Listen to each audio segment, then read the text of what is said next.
एबे आउ गोटे पैराग्राफ को आसीबा लिखाई ही drinks T in the kitchen in the morning से पियंती कौन चा पियंती टी लिखाई टी माने चा से चा पियंती इन द किचन रोसे घरे इन the morning सकाळे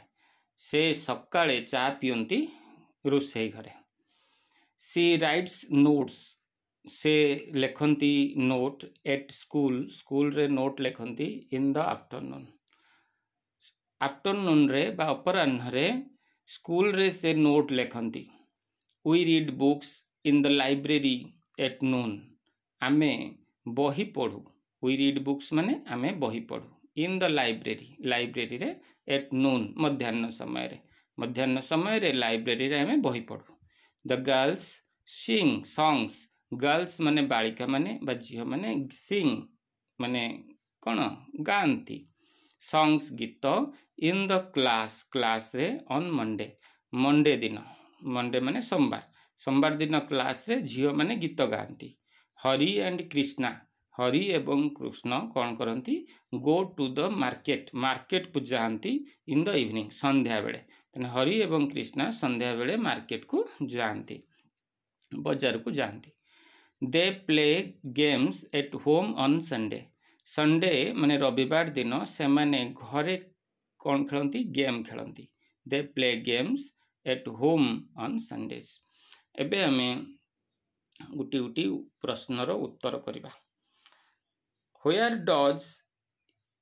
he drink tea in the morning सकाळे व्हेयर डज केउठारे ही ड्रिंक टी से